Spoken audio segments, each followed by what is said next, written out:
It is the Jesse Kelly Show on a Thursday. The week is almost over. We are so close, I can almost taste it. So let's focus on the plague, the epidemic America has right now. Did you know we have a plague? And no, it's not COVID. It's not the bubonic plague. It's liberal white women. Liberal white women are the beating heart of communism in Western society. And my friend, comedian, writer, Bridget Phetasy wrote a great piece I want you to go read for The Spectator. The title is The Power of the White Woman Savior Complex. Gosh, what a title. Bridget, what are you talking about? Oh, in this house we call her Kamila, first of all, Jesse. In this house we believe. I was just writing about how it's been kind of wild watching the installation of this savior figure, and there were all of those, crazy cries for help, Zoom calls of the white women for Kamala, the white dude for Kamala, which is the same thing, really.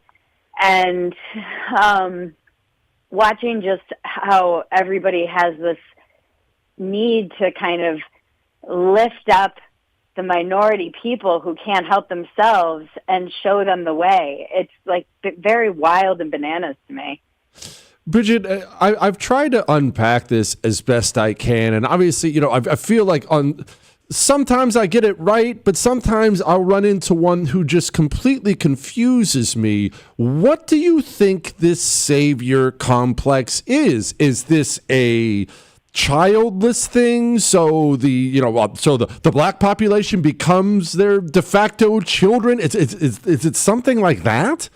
It's interesting. I think there are different factions of it too, because I was just thinking about this before we got on the phone. There's like the childless kind of faction of the white woman savior complex. There's also the kind of limousine liberal country club white savior, which they all kind of work in conjunction with one another, but they're different aspects of the same thing. I do think a lot of it is just plain old-fashioned ego, and it's wrapped up in seeming like these virtuous people who get to say, what's more seductive, Jesse, than somebody saying, you need to save the world? That's what they were literally saying on these Zooms, like, all right, white women, we need to save the world.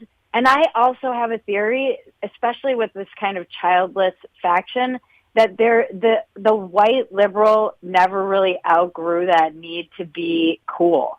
They just are so desperate to be perceived as cool, and this is a way to kind of signal that they're cool somehow and in the know and like wearing their kicks and hip to the cause or whatever. I've tried to unpack it too, but I think there's a lot of things at work. I think with the country club, limousine liberals, there's a lot of guilt, and Batya Ungar-Sargon has done a great job of kind of unpacking that aspect of, well, we feel guilty about all of our actual financial privilege, and so we're going to kind of pretend to help people with the race stuff.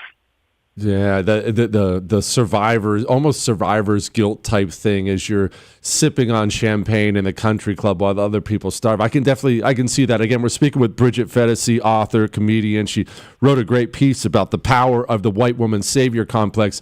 I'm going to go to something you kind of touched on a little bit about the social acceptance or social status aspect of it.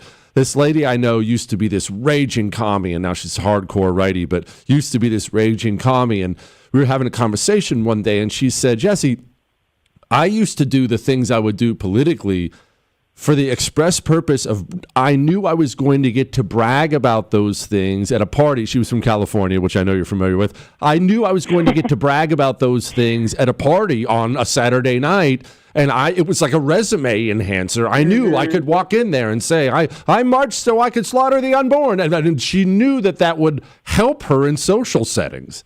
Yeah.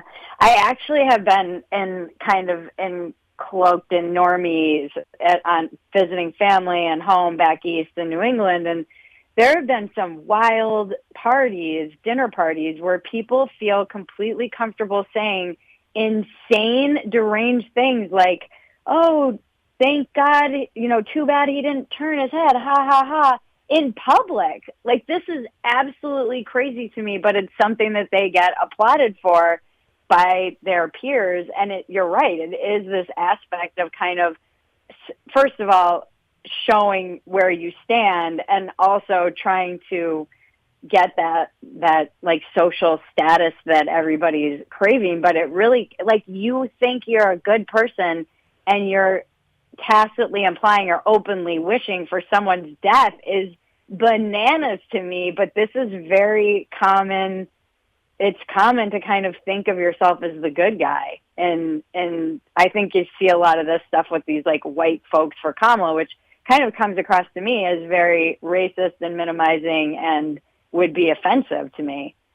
Yeah, the way they speak about, the poor, stupid minority certainly can't help himself. So that's why I'm here to step in and help out. It really is, at its core, it really is the most racist thing in the world. In fact, both parties pretty much do this. When it comes to black people, both parties act like the only black outreach you need is springing people from prison early. So what does that say?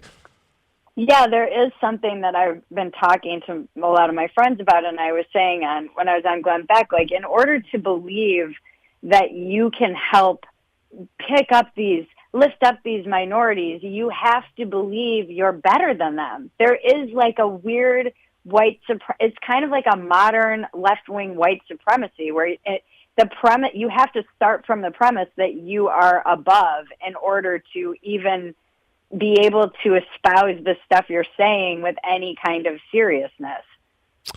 I'm going to play something for you, Bridget. I played it for everyone earlier in the show, but I'm going to play something for you. And just listen. Today, we're trying to find out from the attendees what Kamala Harris's greatest accomplishment has been as VP.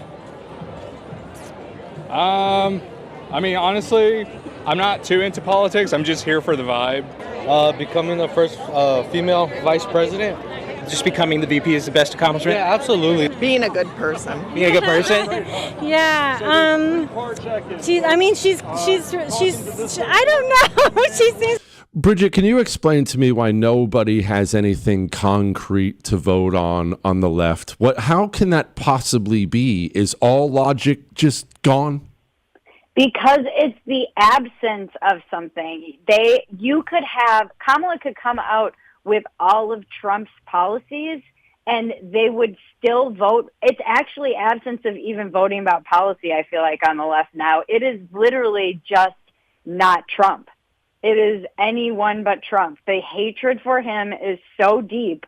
They were willing to vote for somebody who is pretty much half dead. So this is like a step up. They're just excited that somebody's alive that they can get behind. It doesn't seem to matter, but it's truly wild because I do believe that she could come out and like she did with the tipping and just come out and start saying all of the things that maybe the Trump wants to do, and they would still vote for her just because it's not him. Yeah, well, I mean, in her defense, no one knows more about tips than Kamala. Bridget Phetasy, go read her stuff. It's at The Spectator. Bridget, you are the best. Come back soon. I appreciate it. It comes back to a lot of what we've discussed many times on the show about how good the communists are at creating symbols, idols. Idols they'll demand you worship, George Floyd, the vaccine, and idols they'll demand you throw tomatoes at. They have created, through relentless propaganda and hive mind thinking, they have created this boogeyman antichrist in Trump.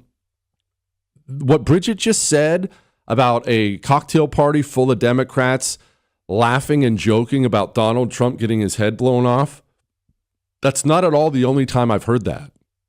I've had several friends who have ended up at a Democrat party in a big city, LA, New York, and that's just how they talk to each other.